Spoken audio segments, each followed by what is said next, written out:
I'm interested to talk about what help and support is around in general. Just in general terms, before we go into specifics, do you think that more help should be around than is currently around, if you know what I mean, at least in the system that you've seen? I believe that there should be more help from the around than it is now. When you get diagnosed with cancer, there's a twofold effect on the person. One is you got your cancer, then the hematologists are going to deal with that problem. But then the other side of it is the psychological side of it, is how do you cope with it, and that is the support which is most lacking. And if the two went hand in hand, whereas you got referred to a psychologist so they can help you cope psychologically with the disease, you stand a better chance of not being sort of going to a state of depression and things like that. You know? And it's all about how you take it psychologically and your outlook on the cancer. If it's a negative, you could actually affect your treatment.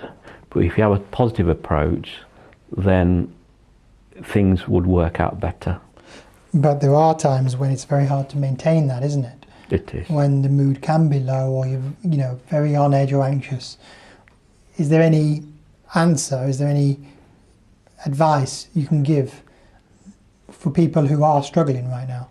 What advice I would give is that the route I've gone through is to look at if there's any support groups in your area, and there were no support groups at the time when I was actually diagnosed, but we did set up a myeloma support group about 4 years ago.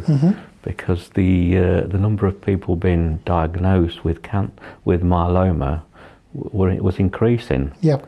So with the Macmillan nurse at the Royal Infirmary, along with the group, they decided to set up a support group, which it helped a lot. You can actually go along, share your experiences, and the chances are the symptoms and experiences are all going to be the same with each other, and it'd be very, very comforting as well. There's certain similarities between people, maybe more similarities than differences. So when you went to the group and it got going, what was your impression of how much it helped people who were attending? Well, because I've actually gone through all the emotions and everything, and I actually became like a leading example of gone through the tunnel and come out the other end, and they looked to me as a beacon, that we can get there as well, you know. Yep. You know, and it was very, very helpful, the ones that had been newly diagnosed with myeloma. So rather than it helped me because I was helping them. You know, so that's the thing I like about it.